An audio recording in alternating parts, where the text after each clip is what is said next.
The clatter of plates barely even registered as I moved through the dimly lit restaurant. My feet ached something fierce after a 12-hour shift. Luciano's was supposed to be the crown jewel of Little Italy, all decked out with crystal chandeliers and crimson velvet upholstery. But after 6 months of serving rich folks who looked right through me instead of at me, the glamour had sure worn off. Table 7 sent back another dish. Marco, the head chef, let out a growl as I approached the kitchen, his face all flushed with anger. Beads of sweat were collecting at his temples. Third time tonight. Mr. Castellano was about to pull my spine out through my throat. I just knew it. I glanced towards the corner booth, the one partially concealed by an ornate privacy screen. Even from that distance, the tension radiating from table 7 felt like static electricity in the air. My co-workers had been avoiding it all evening, suddenly finding urgent tasks whenever Giorgio, the manager, needed a server for the Castellano party. "What's wrong with the food?" I asked, peering down at the barely touched plate of handmade tortellini. Perfect little parcels sitting in a saffron cream sauce that probably cost more than my hourly wage. Marco threw his hands up in the air. "Nothing. It's exactly as specified. But the daughter, she refuses everything. Mr. Castellano is losing his patience." "Let me try," I offered, even though I wasn't sure why. Maybe it was the desperation in Giorgio's eyes as he approached us. Or maybe I was just too dog-tired to recognize danger when it loomed. Either way, the words just slipped out before I could think twice. Giorgio froze right in his tracks. "You, Sofia? You've been here 6 months. This is Antonio Castellano we're talking about." The name should have meant more to me than it did.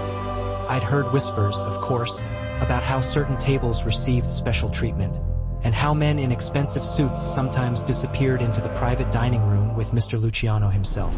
But I'd been too busy trying to pay my rent and nursing school bills to pay much attention to restaurant politics. What's the worst that can happen? They've already sent back 3 dishes, I reasoned, reaching for a clean apron. Maybe a fresh face will help. Giorgio and Marco exchanged a look I couldn't quite figure out before Giorgio sighed. "Fine, just be respectful." Very respectful. With steady hands but a heart hammering in my chest, I approached table 7. The first thing I noticed was the silence. An unnatural pocket of quiet in the midst of the restaurant's gentle hum. The second was the small figure hunched in the corner of the booth. A girl, maybe 16 years old, with dark hair falling like a curtain around her pale face. Her thin arms were crossed tightly across her chest, the designer dress hanging from shoulders that seemed too delicate to bear its weight. But it was the man sitting beside her who stole the oxygen right out of my lungs. Antonio Castellano didn't even look up as I approached. His attention was completely fixed on his phone. Still, his presence commanded the space like a physical force. Broad shoulders strained against the fine fabric of his suit.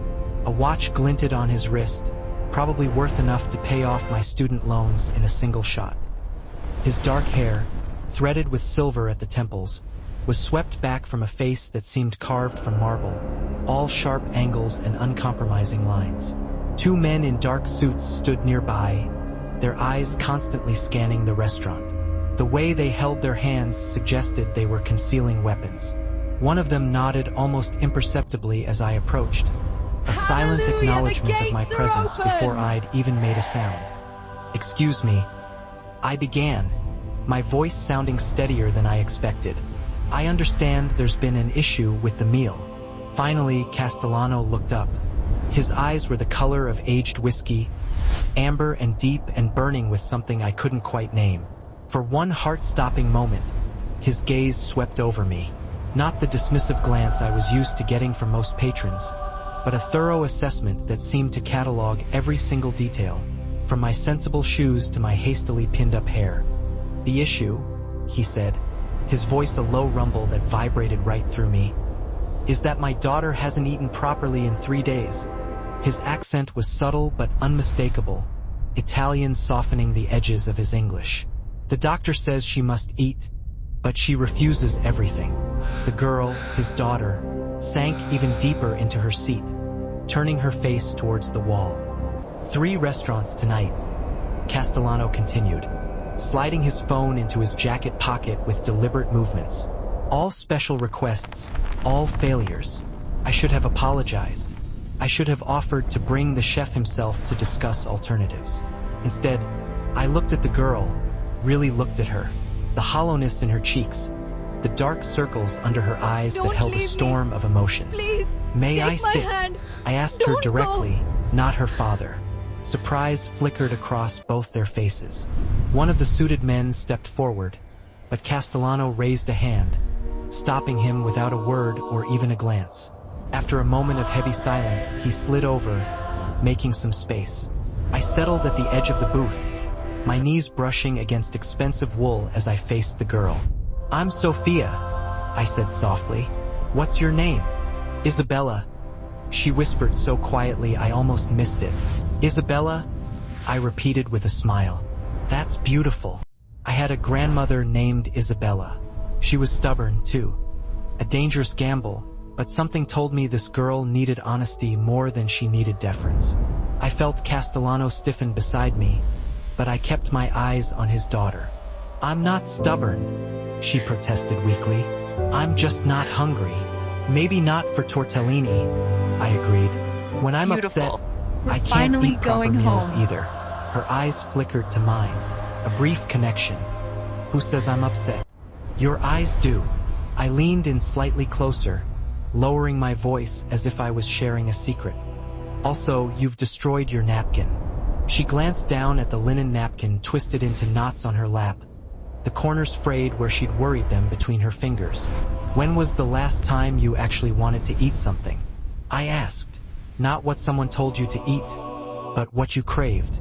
Isabella shrugged, then hesitated. "Last week, before everything, I had a grilled cheese sandwich at my friend's house. It was good." "Grilled cheese," I repeated, feeling Castellano's eyes boring into me. "Simple comfort food. I make a pretty amazing grilled cheese, if I do say so myself. Secret ingredient and everything." "This is a 5-star restaurant," Castellano interjected, his voice controlled but tight with frustration. "We're not ordering grilled cheese." I turned to him then, meeting those intimidating eyes head-on. "With all due respect, Mr. Castellano, would you rather have your daughter eat grilled cheese or nothing at all?" The air between us thickened. From the corner of my eye, I saw one of his men step closer, his hand drifting towards his jacket. I crossed a line, spoken to directly to a man who clearly wasn't accustomed to being challenged. My heart pounded against my ribs as I waited for his response, already calculating how quickly I could find another waitressing job after getting fired. But then something unexpected happened. The hard line of his mouth softened just a little bit, and something that looked like reluctant appreciation flickered in his eyes. "Make the grilled cheese," he said to me, not Giorgio, who had suddenly appeared nearby, hovering anxiously. "Yourself?" I nodded, rising from the booth on legs that felt suddenly unsteady. "I'll need a few ingredients that might not be in the kitchen. 10 minutes. "Whatever you need," he replied, and I got the distinct impression that the statement extended beyond cheese and bread. Back in the kitchen, Marco looked at me like I'd completely lost my mind when I requested white bread, American cheese, and a specific brand of butter. "You want to serve Antonio Castellano's daughter a children's sandwich?" he hissed. "I want to serve her something she'll eat," I corrected, already gathering the ingredients. "And I need some space to work." Surprisingly, he backed away, muttering something in Italian under his breath. I worked quickly, mixing my grandmother's secret addition, a sprinkle of garlic powder, and spreading a thin layer of mayonnaise on the outside of the bread for perfect browning. The simple ritual of cooking centered me, pushing away the lingering awareness of those amber eyes and the power they held. When I returned to table 7, carrying the golden brown sandwich on one of our elegant white plates, Isabella straightened in her seat. I slid it in front of her without ceremony, cutting it diagonally the way my mother always had for me. "Try it," I encouraged, very aware of Castellano watching every move. "If you hate it, I promise to leave you alone." Isabella hesitated, then picked up half the sandwich. The moment she took the first bite, something in her face changed, a softening, a small spark of pleasure breaking through the wall of whatever had been tormenting her. She took another bite, bigger this time. "It's good," she murmured, sounding almost surprised. The tension around the table dissipated like morning fog under the sunlight. Isabella continued eating in small, deliberate bites, while I stood there awkwardly, unsure if I should leave or stay. When she'd finished half the sandwich, she looked up at me with the ghost of a smile. "Thank you," she said simply. I nodded, preparing to retreat when Castellano's voice stopped me. "Your name," he said, not a question, but a command softly rapped. "Sophia," I answered. Hallelujah, "Sophia the Ricci, gates are open." Italian?" He asked, one eyebrow arched. "On my father's side. I never knew him." Something unreadable passed across his features. "You've done what 3 renowned chefs could not, Sophia Ricci. My daughter ate." "Sometimes the simplest solutions are the best ones," I replied, gathering my courage. "And sometimes people just need to be seen, not served." The moment the words left my lips, I regretted their boldness. But Castellano didn't look offended. If anything, his expression held something that looked like curiosity, as if I was a puzzle he hadn't expected to find. "I'll take care of your table for the rest of the evening," I said, stepping back. "Please let me know if there's anything else you need." I felt his eyes follow me as I walked away, a physical weight between my shoulder blades. Only when I pushed through the kitchen doors did I release the breath I'd been holding, my hands trembling slightly as the adrenaline ebbed. "Still alive?" Marco asked, only half joking. "Apparently," I murmured, leaning against the counter. The girl ate the sandwich. Marco crossed himself without even thinking about it. "Madre Dio, you have more courage than brains, Sophia." I figured that would be the end of it, just an unusual encounter to tell my roommate later. But when Castellano's party finally got up to leave an hour later, Giorgio approached me with an envelope. "Mr. Castellano asked me to give you this," he said, his expression unreadable. "And he said to tell you they'll be back tomorrow night. He's requesting you specifically." The envelope contained $500 bills, more money than I usually made in a whole week. I stared at it, a cold feeling settling in my stomach despite the generous tip. Something told me I'd made a grave mistake, that in trying to help a troubled girl, I'd inadvertently caught the attention of a dangerous man. The realization washed over me as I watched through the window as Castellano helped his daughter into a sleek black car surrounded by men in suits. Just before sliding into the vehicle, he paused, turning his head to look back at the restaurant. Despite the distance and the tinted glass, I could have sworn those amber eyes found mine, a silent promise that our paths would cross again. I didn't know then how that simple act of kindness, a grilled cheese sandwich for a troubled girl, would irrevocably alter the course of my life. How it would lead me from the safety of anonymity into a world of shadows and power, of danger and unexpected passion. I didn't know that the next time Antonio Castellano walked through that door, everything would change. Sleep totally eluded me that night. My mind just kept replaying the encounter with Antonio Castellano and his daughter over and over again. Something about Isabella's hollow eyes just haunted me. It was a familiar emptiness I recognized all too well. I'd seen that same vacant stare in my own reflection years ago, back when grief had hollowed me out and food became more like an enemy than something that could sustain me. By morning, exhaustion clung to me like a second skin as I dragged myself through my nursing classes, struggling to focus on the instructor's lecture about proper medication dosages. The $500 sat untouched in my drawer at home, just too heavy with implications to actually spend. When I showed up at Luciano's that evening, there was a strange tension hanging in the air. The staff members kept casting curious glances my way, whispering behind their hands as I tied on my apron. "What?" I finally asked Lena, another waitress, as she hovered nearby. She leaned in closer, her voice hushed. "Is it true you're serving Castellano again tonight?" "Apparently," I replied, a feeling of discomfort crawling up my spine. "What's the big deal? He's just another customer." Lena's eyes just about popped out of her head. "Just another customer. Sophia, do you have any idea who he is?" Before she could explain, Giorgio appeared, his usually impeccable appearance somehow even more polished that night. "Sophia, a word." He led me to the small office behind the kitchen, closing the door with a deliberate kind of care. "Mr. Castellano has reserved the private dining room tonight. Just him, his daughter, and his security detail." He paused, studying me with an intensity that made me shift uncomfortably. "You'll be their only server." "Why me?" The question slipped out before I could stop it. Giorgio's expression remained carefully neutral. "Mr. Castellano doesn't explain his requests, and I don't question them. But you should probably know that Antonio Castellano is not merely a wealthy patron. His business interests extend throughout the city. Mr. Luciano considers his continued patronage essential." The implication hung in the air between us. I wasn't exactly naive. Growing up in that neighborhood, I'd heard enough to understand what business interests likely meant. The pieces started to click into place. The armed guards, the deferential treatment, the hushed whispers. "He's connected," I said flatly, not as a question. Giorgio nodded once. "Be professional. Be attentive." "And Sophia?" His eyes held a warning. "Don't get personally involved. Not with him and not with his family matters. Just serve the food, nothing more." The private dining room was located in the back corner of the restaurant, accessible through a discreet doorway, and it was decorated in the same opulent style as the main dining area, but with an extra layer of luxury added in. There were hand-painted murals adorning the walls, and a crystal chandelier casting a warm light over a single table set for two.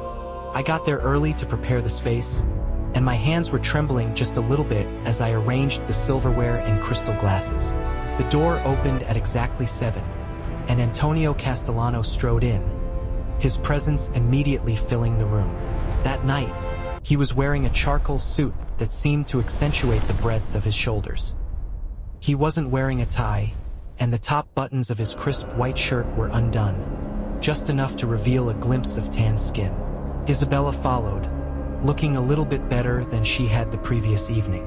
Her dark hair was pulled back in a simple ponytail, which exposed the delicate features of her face. She was wearing jeans and a sweater, unexpectedly casual compared to her father's formal attire. "Sophia," Castellano acknowledged, my name just rolling off his tongue with an intimacy that sent a jolt right through me. Not miss or waitress. He'd remembered my name. "Mr. Castellano," I replied, keeping my tone carefully professional. "Isabella, it's nice to see you again." Isabella offered just a hint of a smile, settling into her chair as her father held it out for her. The two security guards positioned themselves right outside the door, sealing us off in that private bubble. "I trust you received my appreciation for your assistance last night," Castellano said, taking his seat across from his daughter. "Yes, it was very generous," I answered, unable to meet his gaze directly. "Too generous." "I decide what's generous," he replied, in a way that left absolutely no room for any kind of argument. "Isabella ate this morning. Toast, but still it's progress." A feeling of pride warmed my chest before I could stop it. "I'm glad to hear that. I've taken the liberty of arranging tonight's menu," he continued. "Unless Isabella has other preferences." His daughter just shrugged, playing with the edge of her napkin. "Whatever you think, Papa." I served their meals as instructed, and they were simple Italian comfort foods rather than the restaurant's usual elaborate offerings. Throughout the whole evening, I kept a careful distance, responding to Castellano's questions with polite brevity, and focusing my attention on Isabella whenever I could. The girl gradually relaxed as the meal went on, and she started picking at her food with more and more interest. When I brought dessert, cannoli with fresh ricotta, she actually smiled. "Sophia," Castellano said as I cleared their plates, "my daughter has a question for you." Isabella shot her father a look that seemed to betray that she was a little embarrassed, before turning to me, her cheeks flushing. "It's nothing, really. Ask her," Castellano insisted gently. Isabella sighed. "I just wondered, how did you know about the grilled cheese?" I hesitated, aware of Castellano's intense focus. "When I was 16, my mother died suddenly. For months afterward, I could barely eat. Everything tasted like ash. The confession just came out without me even meaning it to. We're finally and I was going surprised home. by how honest it felt. But sometimes simple foods, things that reminded me of happier times, those I could actually manage. Isabella's eyes widened with recognition. My mom left 2 weeks ago, she whispered. She said she just couldn't take it anymore. The life, the rules, the constant watching. Her eyes darted nervously towards her father, who remained perfectly still, his expression completely unreadable. "I'm sorry," I said, the words feeling inadequate but also sincere. Castellano's jaw tightened, and I noticed a muscle pulsing beneath his skin. "That's enough, Isabella." An uncomfortable silence just fell over the table. I retreated to refill their water glasses, wishing I could just dissolve into the background. "My wife," Castellano said suddenly, surprising me, "decided our marriage was inconvenient. She's currently in Milan with her tennis instructor." The bitterness in his voice was carefully controlled, but it was still unmistakable. "Papa," Isabella protested weakly. He reached across the table, covering his daughter's hand with his own. "I'm sorry she hurt you, Toro, but we are Castellanos. We endure." The tenderness in that gesture stood in stark contrast to the hardness in his voice, offering a glimpse of something completely unexpected. A father's love that was fierce and protective, hidden beneath that intimidating exterior. As they were getting ready to leave, Isabella hugged me without really thinking about it. It was a brief but genuine embrace that caught me off guard. "Thank you," she murmured, before her father gently guided her towards the door. Castellano lingered for a moment, turning back to me after Isabella had already stepped outside with one of the guards. "My daughter starts at Westfield Academy on Monday," he said, adjusting his cuffs with precise movements. "She'll need to maintain her strength, her appetite." I nodded, uncertain of just where he was going with this. "I want you to come to my home tomorrow," he stated. It wasn't really a request, more like a declaration. "Teach my chef what you did. Show him how to prepare the foods she'll eat." Alarm bells went off in my head. "Mr. Castellano, I'm flattered, but I'm not a professional chef. I'm just a waitress who is putting myself through nursing school." "You're someone my daughter trusts," he countered. "Someone who made her eat when no one else could." He took a business card out of his jacket pocket, placing it on the table between us. "My driver will collect you at noon." "I have classes in the morning," I protested weakly. "Then he'll collect you afterward." His tone made it very clear that the matter had already been decided. "You'll be well compensated for your time, Ms. Raichi." I should have just refused. I should have made up some kind of excuse, any excuse. But something in those amber eyes made the refusal just die in my throat. Maybe it was curiosity, or maybe it was something more dangerous. A pull toward this man and his wounded daughter that went against all rational explanation. "Just this once," I said, finding a shred of backbone. "To help Isabella." A smile curved his lips. It wasn't warm exactly, but it was definitely satisfied, victorious. "Of course, just to help Isabella." Even then, I knew it was a lie, but I picked up his card anyway. The next day, a sleek black Bentley was waiting outside my apartment building. It was a jarring contrast to the faded brick and graffiti-tagged walls of my neighborhood. The driver, a stern-faced man with the build of a professional fighter, opened the door without even saying a word. My roommate, Elena, was peering through our second-story window, her mouth hanging wide open. "Sophia, what the hell?" she mouthed, gesturing wildly at the luxury car. I just shrugged helplessly, sliding into the soft leather back seat. The interior of the car smelled of expensive cologne and leather, and it was like stepping into another world compared to the bus I usually took across town. As we pulled away, anxiety twisted in my stomach. What was I doing?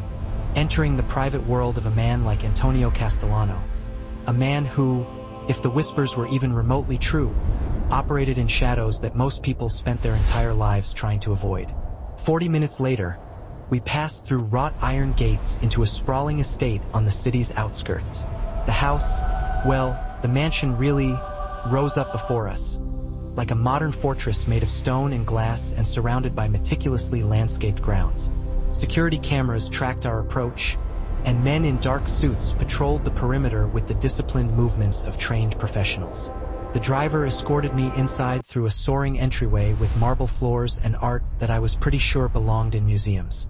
The wealth on display was just staggering, but it somehow lacked the warmth that transforms a house into a home. There were no family photos on the walls, no personal touches to soften the impeccable design. Ms. Raichi, I turned to find Castellano descending a curved staircase. He was dressed more casually than I'd ever seen him before. Dark slacks and a gray cashmere sweater that somehow made him appear even more imposing rather than relaxed. He'd rolled up the sleeves, which revealed corded forearms and the edge of something that looked like a tattoo disappearing beneath the fabric. Mr. Please, Castellano, take my hand. I acknowledged, Don't go. suddenly very conscious of my simple jeans and blouse. Your home is beautiful. It serves its purpose, he replied, approaching with measured steps. Isabella will be down shortly. She's been looking forward to seeing you. There was something in his tone that suggested surprise, as if his daughter's interest in me was unexpected. Before I could respond, he gestured for me to follow him through the house to a kitchen that would have made professional chefs just weep with envy. It was all gleaming stainless steel, marble countertops, and equipment I didn't even recognize. A man in chef's whites straightened up as we entered, his knife pausing mid-chop. Mr. Castellano, he greeted, his eyes flickering curiously over to me. This is Ms. Raichi, Castellano explained. She'll be showing you how to prepare several dishes for Isabella. The chef, Henri, I soon learned, initially bristled at taking direction from a waitress. But as I started preparing a simple grilled cheese, adding my grandmother's secret touches, his professional interest seemed to just overcome his pride. Soon we were discussing other comfort foods that Isabella might be willing to eat, like mac and cheese with some kind of nutritional boost, and simple soups, Italian classics stripped down to their very essence. I was showing him how to make my mother's chicken soup when I felt a shift in the air. Looking up, I found Castellano leaning against the doorframe, watching me with an intensity that made my hands falter. How long had he been standing there, observing as I moved through his kitchen and instructed his staff? Sorry, I said, tucking a loose strand of hair behind my ear. I just got carried away. Don't apologize, he replied, crossing the kitchen to stand right beside me. He peered into the pot, inhaling the aromatic steam. It smells like my grandmother's kitchen in Naples. High praise, I said, trying to keep my tone light despite how close he was. He stood close enough that I could feel the heat radiating from his body, and I could detect the subtle scent of his cologne, something woodsy and exclusive. Isabella hasn't left her room for anything but meals since her mother left, he said quietly, his voice barely audible. For my ears alone, today she asked to come downstairs to see you. A wave of guilt, mixed with a strange kind of pleasure, tangled itself in my chest. I haven't done anything special. You saw her, he countered, his dark eyes challenging me. Not as Antonio Castellano's daughter, but as a girl in pain. His eyes held mine, searching, probing. Why did you approach our table that night, Sophia? The demand for the truth hung in the air. The directness of the question caught me off guard, momentarily throwing me off balance. I told you, I said, recovering. She reminded me of myself at that age. And you always rush to help strangers who remind you of yourself? His skepticism was evident, a shadow in his eyes. Not usually, I admitted, choosing my words carefully. But sometimes we recognize kindred spirits, people carrying the same kind of wounds. Something shifted in his expression, a subtle softening, a flicker of recognition that seemed to acknowledge my words. For a breathless moment, I thought he might say more, might reveal something of the man beneath the carefully constructed facade of power and control. But then Isabella appeared in the doorway, and the fragile moment shattered like glass. Sophia, she called, her voice filled with warmth, a genuine smile brightening her face. Papa said you were teaching Henri to make your special grilled cheese. Days stretched into weeks, and despite my initial resolve that my visit to the Castellano estate would be just this once, I found myself returning regularly. What began as simple cooking lessons for Henry evolved into something far more complex and nuanced. They morphed into informal therapy sessions where Isabella would perch on a kitchen stool, watching me prepare comfort foods while gradually sharing pieces of her fractured world, revealing fragments of her pain. Antonio never explicitly asked me to continue coming, never put the request into words. Yet somehow the arrangement became routine, an unspoken agreement. His driver would collect me after my Thursday classes and occasionally on Sundays, bringing me to the mansion where I'd spend hours in the kitchen with Isabella, talking and laughing while we cooked, creating a semblance of normalcy in the opulent surroundings. My mother used to bake, Isabella confided one afternoon as we kneaded pasta dough, flour dusting our forearms. Before everything changed, before we moved to the big house and she started drinking at lunch. I maintained a neutral expression, though each revelation about the Castellano family dynamics fascinated and troubled me in equal measure. The secrets they held were heavy, and I felt the weight of them pressing down. Sometimes when our circumstances change, people struggle to adapt. I offered carefully, choosing my words with precision. Papa says she was weak, Isabella said, her fingers working the dough with more force than necessary, the motion almost violent. That she knew who he was when she married him. And there it was, the elephant that perpetually occupied the room. The unspoken truth that loomed large and inescapable. Who Antonio Castellano was, what he did. The source of the immense wealth that surrounded us.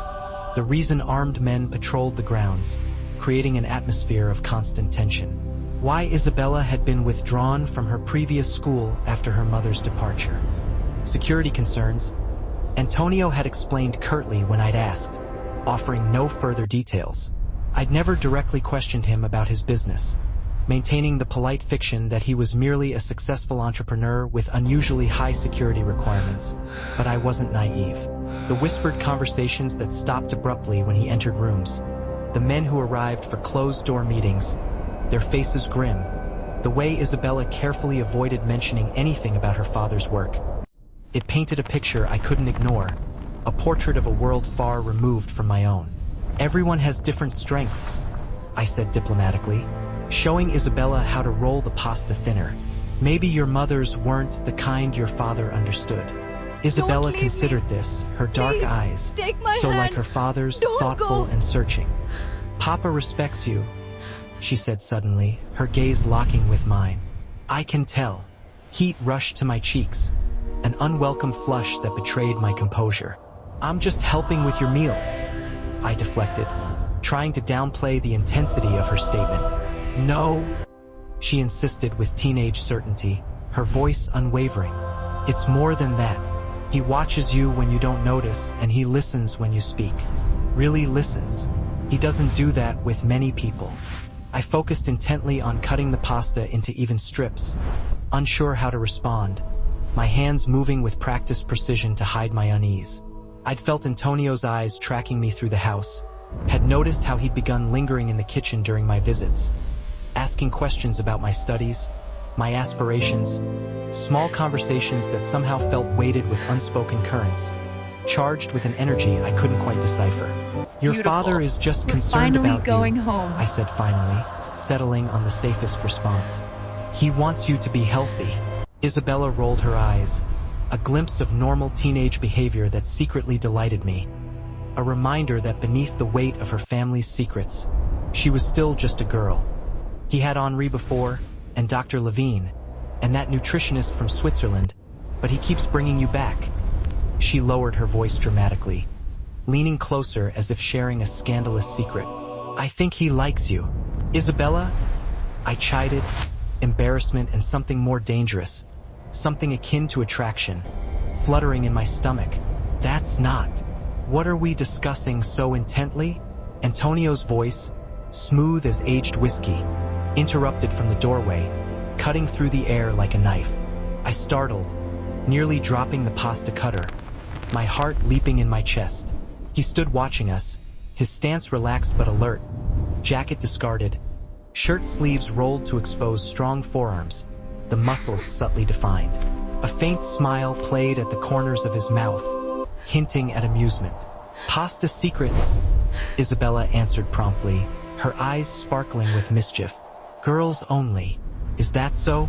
Antonio approached, his movements fluid and graceful, inspecting our handiwork with a critical eye. Looks like my Nona's recipe. Similar, I acknowledged, acutely aware of his proximity as he leaned over the counter beside me, his presence filling the small space, but with a modern twist. His eyes caught mine, amusement warming their amber depths, and for a moment, the world seemed to shrink, focusing solely on the intensity of his gaze. You're full of surprises, Sophia Ricci. The way he said my name, letting each syllable roll off his tongue with that subtle Italian inflection, sent an involuntary shiver down my spine, a visceral reaction I couldn't control.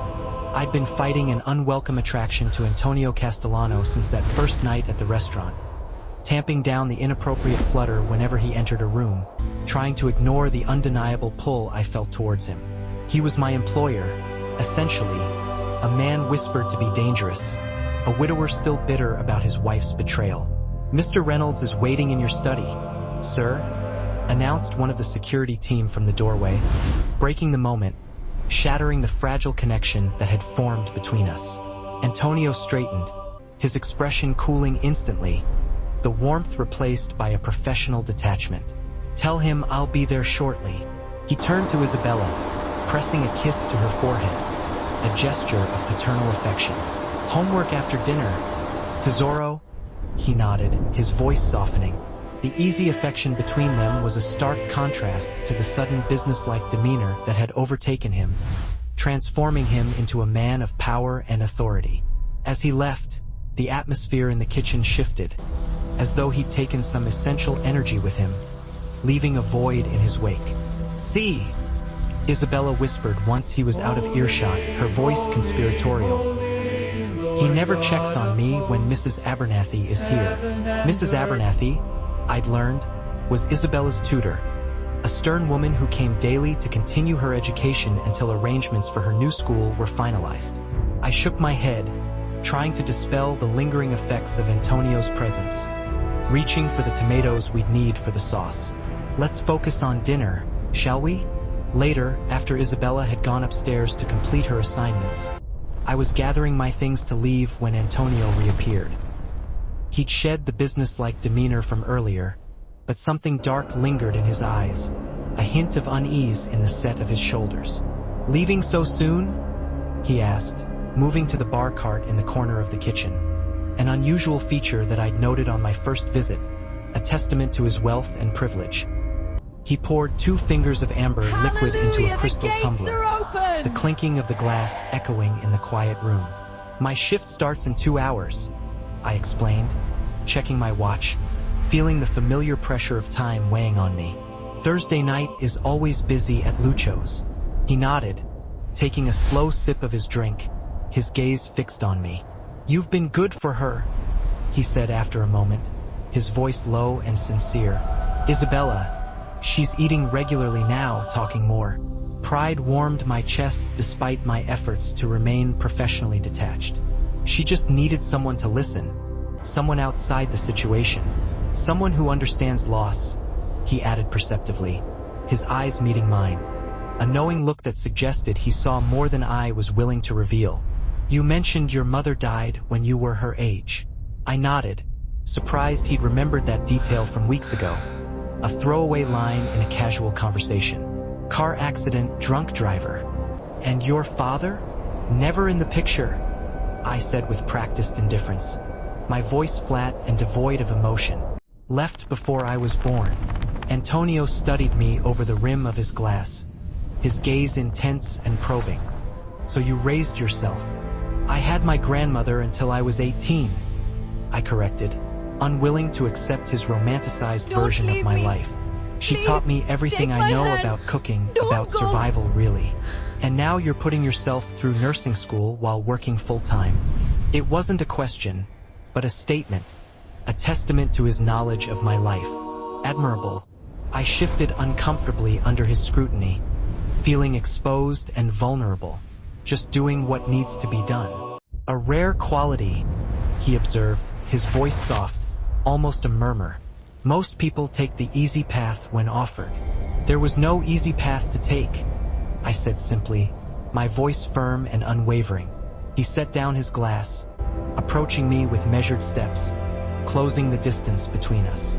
I've been thinking, Sophia, your arrangement with Luchos, it's limiting your potential. Your studies suffer because of the hours. Alarm prickled along my skin, a warning signal flashing in my mind. I need that job, Mr. Castellano. Antonio, he corrected, not for the first time, his voice low and persuasive. And what you need is time to complete your education without exhausting yourself. He leaned against the counter, close enough that I could smell the whiskey on his breath. The subtle cologne that had become distractingly familiar, a scent that now triggered a complex mix of emotions.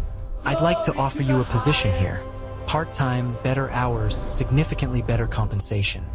My mouth went dry, my heart pounding in my chest. Doing what exactly? Continuing what you've already begun, he said smoothly, his eyes holding mine. Working with Isabella on her nutrition, helping her adjust to her new circumstances. She trusts you. That's invaluable to me. The offer was tempting, dangerously so. The hours at Luchos were grueling, my grades suffering as I struggled to balance work and studies.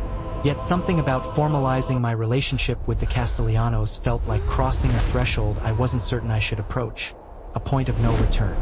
I don't know, I hedged, buying time to think. I'm not a therapist or a nutritionist. I'm just someone my daughter connects with, he finished, his voice barely audible. Someone who saw her when she was invisible. His voice dropped lower, something intense entering his gaze, something raw and vulnerable. Someone who isn't afraid to speak honestly, even to me. The air between us seemed to thicken, charged with something I couldn't or wouldn't name, a potent mix of attraction and danger. I took an instinctive step backward, creating distance, trying to break the spell he seemed to be weaving. Consider it, he said, not pressing further, respecting my boundaries for now. The offer remains open. His driver took me back to my apartment in silence, leaving me to wrestle with conflicting emotions, the weight of his offer pressing down on me. The rational part of my brain screamed warnings, reminding me of Giorgio's advice to avoid personal involvement, of the whispers about Castellano's business dealings, of the subtle threat that seemed to underpin his unfailing courtesy. But another part, a part one was increasingly struggling to ignore, was drawn to the complexity of the man I was glimpsing beneath the power and control, the father who clearly adored his daughter, the man whose eyes sometimes revealed flashes of loneliness that echoed my own. 2 days later, I found myself in Giorgio's office at Luciano's, resignation letter in hand, the decision made, the Rubicon crossed. You're making a mistake, he said bluntly, not bothering to hide his disapproval. Working directly for Castellano, it's different than serving his table, Sophia. You'll be in his world now. It's just part-time, I argued, though the distinction felt flimsy, even to my own ears, a weak defense against his concerns. Better hours, better pay. I can focus more on my studies. Giorgio's expression remained grim, his eyes filled with worry. Hallelujah, That's how it the starts. gates are open. Small steps. Before you know it, you're in too deep to find your way back out. You're being dramatic, I said, discomfort making me defensive, trying to downplay the situation. I'm helping his daughter with her eating issues, not joining the family business. His eyebrows shot up at my flippant reference to what we both knew lay beneath the surface, the unspoken truths that haunted our conversations. Listen to me carefully, Sophia. Antonio Castellano is not just some wealthy businessman. He's the head of one of the most powerful organizations in this city. Nothing in his world happens by accident. Not who he meets, not who he employs, not who he allows close to his family. A chill crept up my spine despite the warmth of the small office, a sense of foreboding washing over me. What are you saying? I'm saying be careful what door you walk through, Giorgio replied, his voice softening with genuine concern, his hand reaching out to grip my arm. Some can't be closed again. I left Luchos that night with a strange sense of finality, as if I'd made a choice far more significant than simply changing jobs, a decision that would alter the course of my life. Elena's reaction when I told her mirrored Giorgio's, her usual easygoing nature replaced by uncharacteristic seriousness, a worried frown creasing her brow. Don't "The leave Antonio me. Castellano?" Please, take she my demanded, hand. eyes Don't wide go. with disbelief. "Sophia, those rumors about his connections aren't just gossip. My cousin works at the courthouse. The things she's heard." "I'm not naive," I insisted, folding laundry with more force than necessary, trying to reassure her and myself. "I know he's probably connected, but I'm not involved in any of that. This is about Isabella." Elena gave me a look of profound skepticism, her eyes filled with doubt. "Men like that don't hire pretty young women just to make sandwiches for their kids." Heat rushed to my face, an undeniable flush of embarrassment. "It's not like that." "No?" She raised an eyebrow, her voice laced with disbelief. "You're telling me he hasn't looked at you that way? That you haven't noticed?" I couldn't answer honestly, so I changed the subject, deflecting her questions. My first official day at the Castellano estate arrived with a mixture of anticipation and trepidation. Beautiful. A We're sense of finally both going excitement home. and unease. The driver, Marco, I'd learned, collected me mid-morning, the now familiar route to the mansion giving me time to collect my thoughts, to prepare myself for whatever lay ahead. I dressed carefully in dark jeans and a simple blouse, professional but comfortable for cooking, wanting to strike the right balance. The house seemed different somehow now that I was officially employed rather than a guest. The atmosphere subtly altered. I noticed details I'd overlooked before, the subtle security measures, the strategic placement of cameras, the way certain rooms remained firmly closed, voices occasionally drifting from behind heavy doors, hushed conversations that hinted at secrets. Isabella greeted me with unexpected enthusiasm, hugging me tightly, her warmth momentarily easing my nerves. "Finally!" she exclaimed, her eyes sparkling with excitement. "Now you can teach me to make tiramisu. Henri always says I'm too young." I laughed, her excitement momentarily easing my nerves, drawing me into her world. "We'll see. Maybe we start with something simpler first." We spent the morning in the kitchen preparing lunch finally together going while she home. chatted about the books she was reading, the shows she missed from her old school, the dress she wanted for an upcoming family event, normal teenage concerns that made it easy to forget the unusual circumstances, the constant presence of security, the weight of the Castellano name. It was only when Antonio appeared in the doorway, phone in hand and security detail hovering nearby, that reality reasserted itself, shattering the illusion of normalcy. "Sophia?" Antonio acknowledged, his eyes lingering on me a beat longer than necessary before turning to his daughter, his gaze intense and appraising. "Isabella, how are your studies progressing?" Isabella groaned dramatically, the universal teenage response to parental inquiry about schoolwork. Mrs. Abernathy assigned another essay on Roman history, as if living with an actual Italian isn't education enough. A smile touched the corner of Antonio's mouth, one of those rare, genuine expressions that transformed his face, softening the hard edges, revealing a glimpse of the man beneath the carefully constructed facade. "Perhaps Sophia can help you with that." Considering her own academic success, I raised an eyebrow, surprised he knew about my academic standing, wondering how much he knew about my life. "I'm not sure my expertise in pharmacology translates to ancient history. You maintained a 3.9 GPA while working full-time," he countered smoothly, his eyes meeting mine, a challenge in his gaze. "I believe that demonstrates an aptitude for balancing priorities." The casual revelation of knowledge he shouldn't possess sent a chill down my spine, a sense of unease settling in my stomach. Had he researched me? Of course he had. Men like Antonio Castellano didn't invite strangers into their homes, into their children's lives without thorough vetting. "Papa has a file on everyone," Isabella Stage whispered, rolling her eyes. "It's super creepy." "Isabella?" Antonio chided, though without real heat, his attention still focused on me. "Security measures, not creepiness." I forced a light laugh, trying to dispel the sudden tension, to break the uncomfortable silence that had fallen over the room. "Well, my study habits are hardly classified information, but I'm happy to help with the essay if you'd like." "Isabella." Antonio's phone vibrated in his hand, interrupting our conversation. He glanced at the screen, his expression hardening instantly, the smile vanishing without a trace. I need to take this, Isabella. Remember, you have an appointment with Dr. Marshall at 4 o'clock. With that, he disappeared down the hallway, already speaking rapid Italian into the phone, his security detail closing ranks behind him, forming a protective barrier. Dr. Marshall? I asked, attempting to sound casual as I returned to chopping vegetables for our lunch, trying to ignore the unsettling feeling that had taken root in my mind. Therapist? Isabella sighed, picking at a loose thread on her sleeve, her expression conveying her displeasure. Papa thinks I need to process my feelings about Mother's departure, as if talking about it changes anything. I measured my response carefully, choosing my words with precision.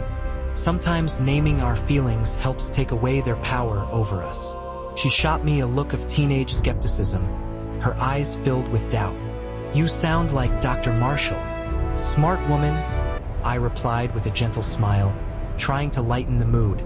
She asks a lot of questions about Papa, Isabella continued, her voice lowering conspiratorially, leaning closer as if sharing a secret.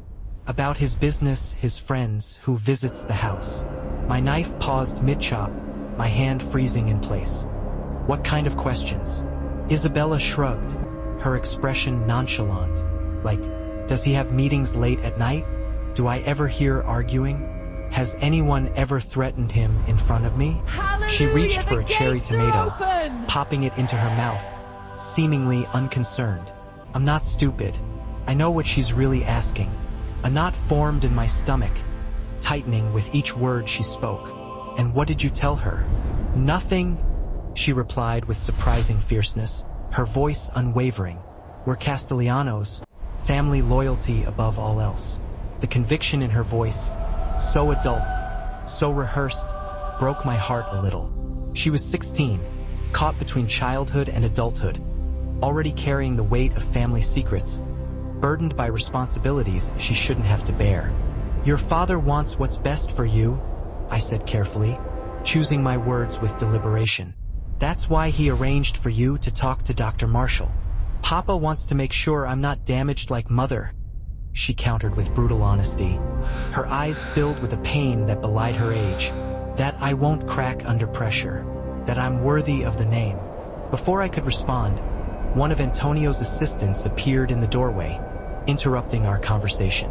Diane, a severe woman who managed the household with military precision, her presence radiating authority. Ms. Ritchie, Mr. Castellano would like to see you in his study when you've finished with Isabella's lunch. My pulse quickened, my heart pounding in my chest. Don't leave me. I'd never been invited Please, into Antonio's take my hand. private study before, Don't go. the inner sanctum of his power. Of course, we're nearly done here. After ensuring Isabella was settled with her meal and homework, I made my way through the mansion's west wing where Antonio kept his home office, my steps hesitant and uncertain. The security presence intensified in this part of the house, creating an atmosphere of heightened alert. 2 men stationed outside the heavy mahogany door, their watchful eyes tracking my approach, scrutinizing every movement. One of them knocked sharply before opening the door for me, not bothering to wait for a response from inside, a sign of respect and deference. The implicit trust that Antonio's men could interrupt him without permission spoke volumes about the hierarchy within the household, the rigid structure of power and control. The study beyond matched its owner, imposing, meticulously organized, and undeniably masculine, radiating an aura of wealth and authority. Floor-to-ceiling Beautiful. bookshelves We're lined finally one wall, going home. filled with leather-bound volumes in multiple languages, a testament to his intellect and sophistication. A massive desk of dark wood dominated the space behind which Antonio sat reviewing documents, his focus absolute until the door closed behind me, breaking his concentration. Sophia, he greeted, rising to his feet with fluid grace, his movements effortless and refined. Thank you for coming. Please sit. I perched on the edge of one of the leather chairs facing his desk, hyper-aware of the intimacy of being alone with him in this space that felt distinctly private, a sanctuary where he conducted his business and made his decisions. Isabella mentioned her therapy sessions. He began without preamble, retaking his seat, his gaze direct and unwavering. I assume she expressed her usual reluctance. "She's a teenager," I replied diplomatically, choosing my words with care. Resistance to therapy is practically required at that age. A hint of amusement flickered in his eyes, a fleeting moment of levity. Indeed. However, in this case, her reluctance may be warranted. He leaned forward, resting his forearms on the desk, his posture conveying a sense of urgency. "Dr. Marshall was recommended by Isabella's new school, but I've recently discovered her connection to Detective James Sullivan. The name meant nothing to me, but the way Antonio said it, careful, measured, conveyed its significance, hinting at a deeper meaning. Sullivan heads the organized crime division," he explained, watching me closely, assessing my reaction. "He has a particular interest in my business affairs." There it was, the first direct acknowledgement of what had remained unspoken between us, the elephant in the room finally addressed. My pulse quickened, a mixture of apprehension and something shamefully like excitement coursing through me. A dangerous thrill at being drawn into his world. "You believe the therapist is gathering information?" I stated, not a question, but a confirmation of what he was implying. Antonio's eyes narrowed slightly, assessing my reaction, gauging my understanding. "I know she is. The question becomes, what do I do about it?" I shifted uncomfortably, unsure how to respond, feeling the weight of his gaze pressing down on me. "I'm not sure why you're telling me this. Because Isabella trusts you," he replied simply, his voice low and unwavering, his eyes locking with mine. "More than she trusts this therapist, more than the security team, perhaps even more than she trusts me at the moment." His jaw tightened fractionally, a hint of pain in his expression. "Her mother's departure has left her vulnerable to manipulation. You want me to what? Spy on her therapy sessions?" I asked, incredulous, my voice rising in disbelief. "No," he corrected sharply, his tone leaving no room for argument. "I want you to be an alternative, someone she can speak to freely without fear of her words being twisted or used against her family." Against him, he meant, the implication hanging in the air between us, unspoken but understood. "I'm not a therapist," I reminded him, pushing back against his request, trying to maintain my boundaries. "And I'm not comfortable being placed in the middle of whatever this is." Antonio studied me for a long moment, his expression inscrutable, unreadable. Then, surprisingly, he nodded, his gaze softening slightly. "Your integrity is precisely why Isabella responds to you." "Why?" He stopped, recalibrated, as if choosing his words with utmost care. "It's a quality I respect, Sophia." The compliment, unexpected and seemingly genuine, caught me off guard, momentarily disarming me. "Thank you. I'm not asking you to spy," he continued, his voice softening further, becoming almost persuasive. "Merely to be present, to continue as you have been, a stabilizing influence during a difficult transition." Put that way, it seemed reasonable enough, a simple request to continue providing support to Isabella. Yet, beneath the surface, requests lurked deeper currents, boundaries being tested, loyalties being assessed. I was being drawn further into the Castellano orbit, becoming increasingly entangled in their world. And a voice in the back of my mind whispered warnings I was becoming too adept at ignoring, urging me to proceed with caution. "I care about Isabella," I said finally, my voice firm and unwavering. "I want to help her through this, but I need to be clear. I won't report to you about things she tells me in confidence. Not unless it involves her safety." A smile curved his lips, not entirely warm, a hint of amusement in his eyes. "I would expect nothing less." As I rose to leave, he spoke again, stopping me at the door. "There's a family gathering this weekend.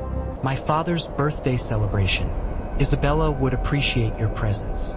It wasn't quite a command, but neither was it truly a request, existing in a gray area between obligation and invitation. The invisible lines between employer and employee, between professional distance and personal involvement, blurred further, becoming increasingly difficult to discern. "I have classes Saturday morning," Please, I hedged, take my hand. stalling for time. Don't go. Saturday evening, he countered smoothly, his voice leaving no room for negotiation. Black tie.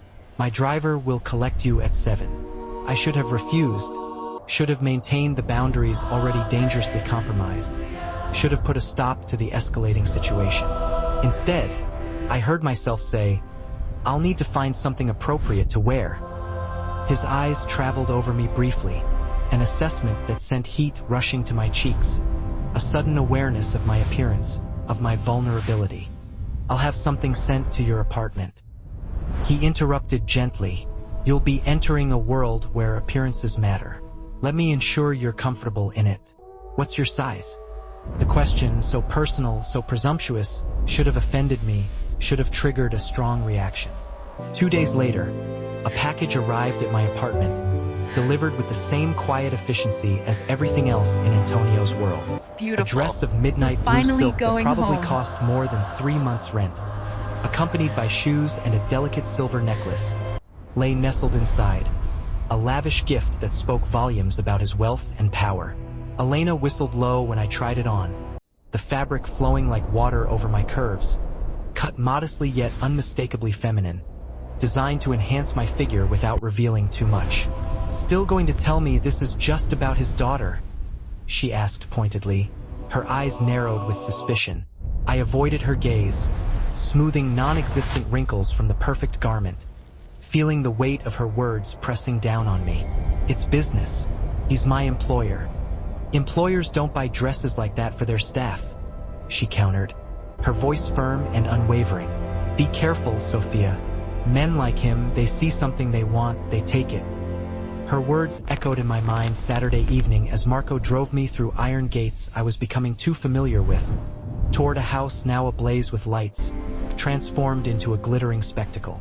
Luxury cars lined the circular driveway, a parade of wealth and excess, as men in suits and women in evening gowns entered the mansion, their voices hushed and important, creating an atmosphere of exclusivity. My nervousness must have been evident, for Marco, usually taciturn to the point of rudeness, offered a rare comment as he opened my door, his words surprising in their unexpected support. Deep breath. They're just people with money, most of them not as smart as you. The unexpected encouragement steadied me as I made my way up the marble steps, the silk of the borrowed dress whispering against my skin with each movement, a constant reminder of the man who had given it to me. Inside, the foyer had been transformed into an elegant reception area, waitstaff circulating with champagne, and hors d'oeuvres among clusters of guests speaking in hushed, important tones, creating a buzz of activity. I felt immediately out of place, an imposter in borrowed finery, a stranger in a world that was not my own. Adorned in my borrowed finery, I scanned the throng for Isabella's familiar face, but instead, my gaze locked with an amber stare from across the room. Antonio navigated the crowd with such effortless authority. Conversations seemed to part before him like the Red Sea. He was wearing a tuxedo that masterfully accentuated the breadth of his shoulders and the taut strength of his build. It was custom-made, without a doubt, meticulously tailored to accommodate the subtle bulge beneath his left arm, which I now recognized as a concealed weapon. You came, he said as he reached me, his voice a low, resonant rumble that somehow managed to cut through the ambient buzz of the gathering. You didn't leave much room for refusal, I replied, accepting a flute of champagne from a passing waiter, giving my hand something to occupy itself with. A ghost of a smile touched his lips. The dress suits you. Heat began to creep up my neck. Thank you, though it feels a bit like playing dress-up. You underestimate yourself, he countered, his gaze sweeping briefly over me in a way that was not entirely professional. You belong in silk, Sophia. Before I could even begin to formulate a response to his unexpectedly intimate comment, Isabella materialized at her father's side, looking radiant in a deep crimson dress that made her appear older than her mere 16 years. Sophia, she exclaimed, embracing me with genuine warmth. You look amazing. Don't you think so, Papa? Antonio's expression softened visibly as he looked at his daughter. Indeed, she does. Now, there are people eagerly waiting to greet you, Toro. Your grandfather especially. Isabella rolled her eyes good-naturedly. He just wants to complain that I'm too thin and then try to force-feed me cannoli. She turned to me, her eyes sparkling with mischief. Come meet him. He'll absolutely love you. Especially when I tell him that you're the one who finally got me eating again. She looped her arm through mine, guiding me deeper into the gathering with a surprising level of confidence for someone so young. As we moved through the crowd, I became acutely aware of the scrutiny directed our way. Curious glances, hushed whispers, assessing looks from women draped in diamonds and men with meticulously calculated smiles. Everyone is staring, I murmured to Isabella, feeling self-conscious. Of course they are, she replied matter-of-factly, as if it were the most obvious thing in the world. You're with me, and you're new. In this world, new faces always generate interest. She leaned closer, lowering her voice conspiratorially. Especially pretty ones who arrive with Papa's blessing. Isabella? I chided gently, feigning disapproval. I'm here to support you, not to make some grand statement. She gave me a look that was far too knowing for her age. Everything in Papa's world makes a statement, Sophia. Haven't you figured that out yet? The question lingered in the air as she led me toward an elderly man holding court in the very center of the room. It was Antonio Castellaniano, Sr., the patriarch of the family, and if the deference shown to him was any indication, a figure of considerable power in his own right. Antonio Castellaniano, Sr., commanded an undeniable presence, despite his advanced years. Don't leave me. He was impeccably Please, dressed in a take my tuxedo hand. that couldn't quite disguise the Don't go. slight stoop of age, but he retained the same sharp, amber eyes that his son had inherited, observant, assessing, missing absolutely nothing. When Isabella presented me to him, those eyes swept over me with undisguised curiosity. No, this is Sophia, Isabella announced proudly. She's the one who got me eating again. The elderly man studied me intently, his gaze unexpectedly penetrating. So, you're the miraculous Sophia I've heard so much about. His accent was even thicker than his son's, the distinct cadence of old country Italian shaping his words. My granddaughter speaks very highly of you. The miracle was all Isabella's, I replied, extending my hand in greeting. I just made a sandwich. He laughed, a surprisingly warm and genuine sound, and took my offered hand between both of his. Modesty, a rare quality in my son's Beautiful. world. We're finally going home. He patted my hand gently before releasing it. You've done our family a great service, young lady. The Castellanos remember such things. Something about the way he said it, both gracious and vaguely ominous, sent a sudden shiver down my spine. Tell me, he continued, gesturing for me to sit beside him on an elegant sofa. What is your family name again? Richie, I answered, settling carefully into the expensive silk of the dress. Richie, he repeated thoughtfully, as if turning the name over in his mind. From where? In Italy, Sicily originally, I believe. My grandmother mentioned Palermo, but that was generations ago. His eyebrows rose fractionally. Sicilian blood. That explains much. Before I could ask him what he meant by that cryptic statement, Antonio appeared at our side, one hand coming to rest lightly on my shoulder. The casual touch sent a wave of warmth cascading through me, despite its innocuous nature. I see you've met my father, he observed, his tone carefully neutral. Indeed, the elder Castellaniano replied, his eyes moving back and forth between us with shrewd assessment. An interesting addition to your household, Antonio. Unexpected. Something unspoken passed between father and son. An undercurrent of communication that I couldn't quite decipher. Antonio's fingers tightened almost imperceptibly on my shoulder. Isabella has grown quite attached to Sophia, Antonio said simply. The old man's mouth curved in a knowing smile. Not just Isabella. I felt heat rush to my cheeks as Antonio smoothly changed the subject, deftly guiding the conversation toward more mundane family matters. I sat quietly, increasingly aware of being under evaluation, not just by the elder Castellaniano, but by seemingly everyone else in the room. The weight of their collective scrutiny pressed against me like a tangible, physical thing. After what felt like an appropriately polite interval, I excused myself, desperately needing a moment of respite from the sheer intensity of the Castellano sphere. Finding a quiet hallway away from the main reception, I leaned against the wall, exhaling slowly, trying to regain my composure. "Overwhelming, isn't it?" came a female voice, cultured and faintly amused. I turned to find a strikingly beautiful woman watching me, a champagne flute dangling elegantly from her perfectly manicured fingers. Dark hair was swept up into a sophisticated updo, and diamonds glittered at her throat and ears. She exuded the kind of effortless wealth that made my borrowed dress feel suddenly and acutely costume-like. "The first Castellano gathering is always a bit disorienting," she continued, approaching me with measured steps. "I'm Elisa Vinucci, Antonio's cousin." I accepted her outstretched hand. "Sophia Ricci." "Oh, I know who you are," she replied with a smile that didn't quite reach her eyes. "Everyone does. The nursing student who tamed Isabella's hunger strike. Quite the accomplishment." Her tone carried a subtle edge that I couldn't quite identify. Not outright hostile exactly, but not friendly either. Felt more like an assessment or perhaps even a warning. "It wasn't that dramatic," I demurred, feeling the need to downplay my role. "She was struggling after her mother left. Food just became complicated." Elisa's perfectly shaped eyebrow arched slightly.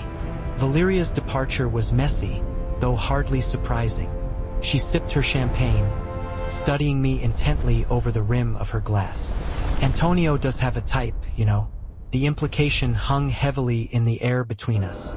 I straightened, a growing sense of discomfort morphing into indignation. "I'm not Isabella's caretaker," she finished smoothly as if she hadn't noticed my rising hackles. "Of course not, my mistake." Before I could even formulate a proper response, another voice interrupted us, male, and slightly slurred with alcohol. "Elisa, darling, are you terrorizing Antonio's new friend?" A man appeared beside her, handsome in a polished, almost superficial way. His eyes, slightly unfocused, swept over me with unconcealed interest.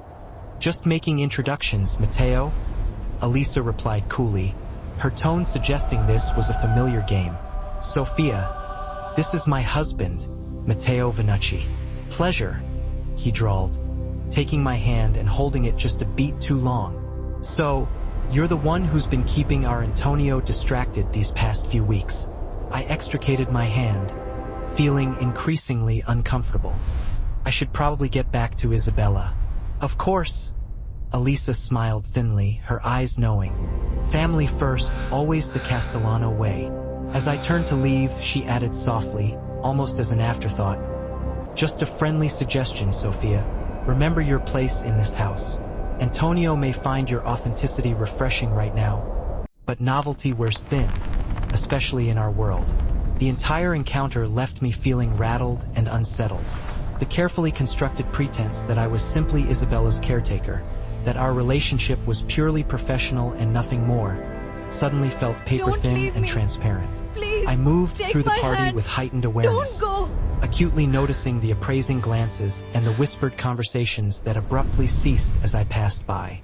I eventually found Isabella with a group of teenagers, cousins, and other family connections, I presumed, looking almost normal, almost carefree. They were huddled around smartphones, sharing inside jokes and whispered secrets, and she visibly brightened when she saw me, waving me over to join them. "Are you having fun?" she asked earnestly, her eyes searching mine for reassurance. "It's illuminating," I answered honestly, choosing my words carefully. "Your grandfather is quite remarkable." She beamed with pride. "Nono likes you, I can tell." "How can you tell?"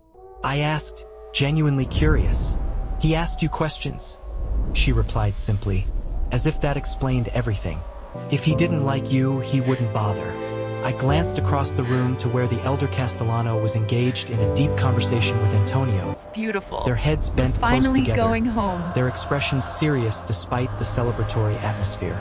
As if sensing my gaze, Antonio looked up, his eyes finding mine with unerring precision across the crowded room. Something electric passed between us, a current of recognition, of mutual awareness that transcended the physical distance. For a breathless moment, everything else seemed to recede: the glittering party, the curious onlookers, the heavy weight of propriety. There was only his gaze, steady and intense, and the answering flare of heat in my own veins. Then Isabella tugged at my arm, breaking the connection, pulling me back to reality. "Come meet my cousins," she urged, pulling me toward her teenage circle. The rest of the evening progressed in a blur of introductions and carefully navigated conversations. I sipped champagne sparingly, remaining hyper-aware of the need to maintain my composure in this unfamiliar and often intimidating territory.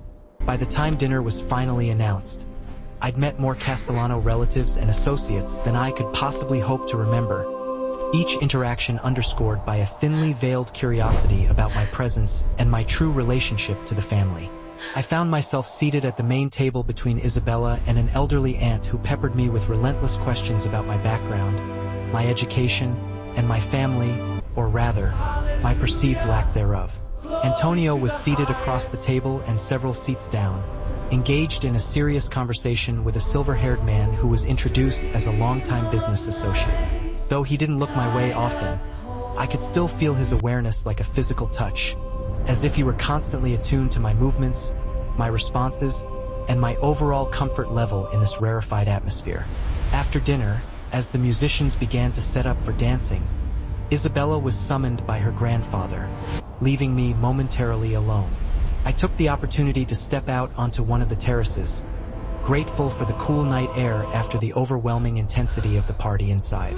The gardens below sprawled out in manicured perfection, security lights illuminating the perimeter, where men in dark suits patrolled with military precision. Even in celebration, the Castellano compound remained a fortress, beautiful, luxurious, but fortified nonetheless. "Catching your breath?" Antonio's voice came from behind me, startling me slightly. I turned to find him approaching, carrying 2 fresh champagne flutes in his hands. He offered one to me, his fingers brushing mine briefly in the exchange, sending another shiver of awareness through me. "It's a lot to take in," I admitted, accepting the glass. "Your family is extensive." A smile touched his lips, and opinionated. "I imagine they haven't exactly been subtle in their curiosity about you." "Subtlety doesn't seem to be a Castellano family trait," I observed, feeling emboldened by the champagne and the relative privacy of the terrace. He laughed, the sound startlingly genuine and unguarded. "Touché." He moved to stand beside me at the balustrade, his shoulder nearly touching mine as we gazed out over the grounds. "My father likes you, so Isabella mentioned. Apparently, I passed some sort of test by virtue of being questioned." I quipped. "My father doesn't waste his words on people he considers inconsequential." Antonio confirmed, his voice low. "His interest is both a compliment and an evaluation," I added perceptively. Antonio's eyes, amber and warm in the soft lighting, studied my face intently. "You see clearly, Sophia. It's refreshing." "Your cousin Elisa sees clearly too?" I remarked, deciding to broach the subject. She was quite informative about my position here. His expression hardened almost imperceptibly. "Elisa oversteps. What exactly did she say to you?"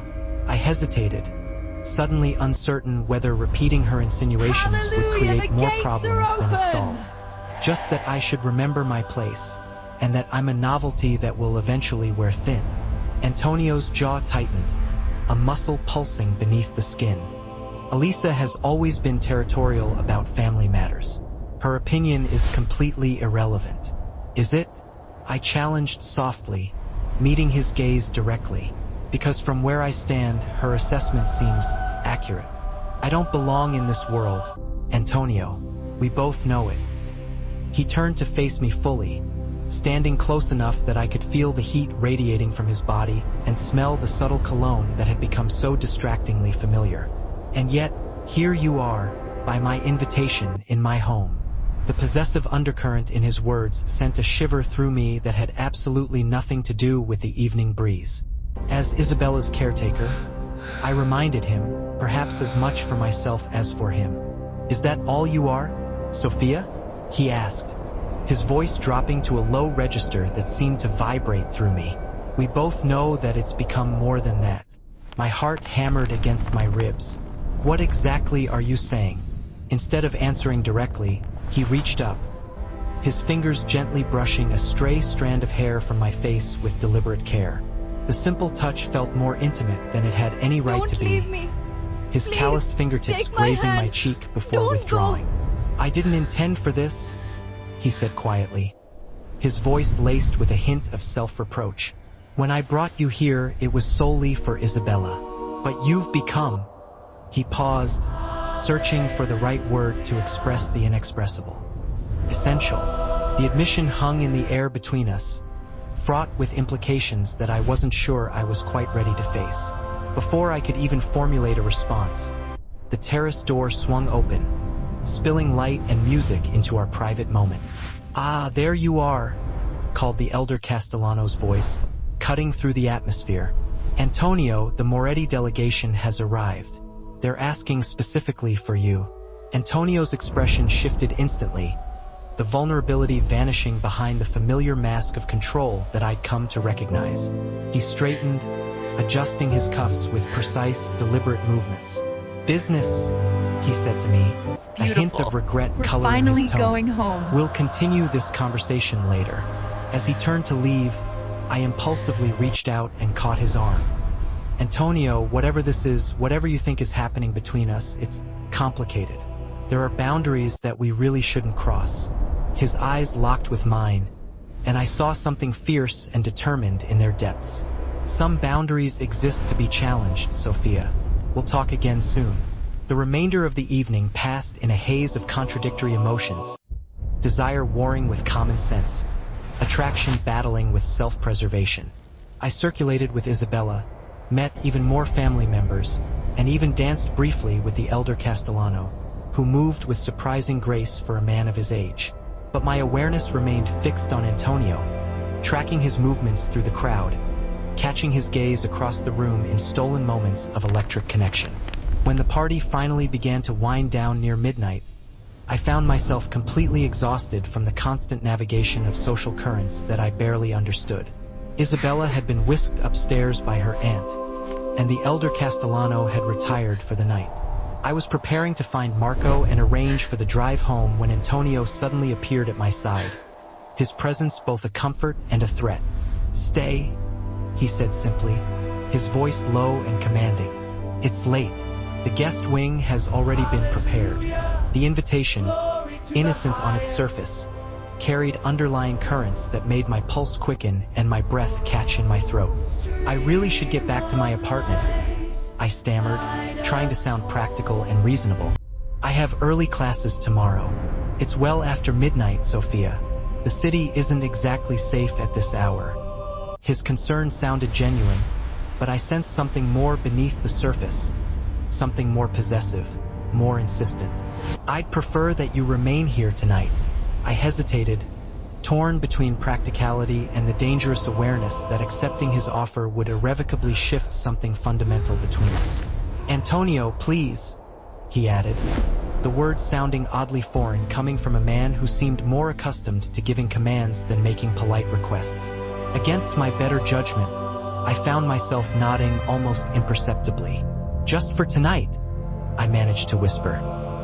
His hand came to rest at the small of my back as he guided me upstairs, the heat of his palm burning through the thin silk of my borrowed dress. We moved in complete silence through the quieting house, a palpable tension coiling between us with each and every step. When we finally reached the door of the guest suite, he paused, his gaze intense. "If you need anything at all," he said, his voice low and carefully controlled. "My rooms are at the end of the hall." Our eyes locked, and the unspoken invitation hung heavily in the air between us. For one breathless moment, I thought he might just close the distance between us, that he might finally convert the simmering tension into action. Instead, he stepped back, restraint evident in the rigid set of his shoulders. "Good night, Sophia," he said, his accent thickening slightly around my name, giving it a more Italian flavor. "Sleep well." As I closed the door behind me, I leaned against it with a shaky exhale, trying to regain my composure. I knew with absolute certainty that whatever tenuous line I'd been carefully maintaining between the professional and the personal, between resistance and surrender, was rapidly dissolving before my very eyes. Joe's warning echoed ominously in my memory. Asterisk, some doors can't be closed again. Asterisk, I was standing on the very threshold of one such door, poised to step through it and fully, irrevocably, enter Antonio Castellano's world. The most troubling realization of all was just how desperately I wanted to take that step.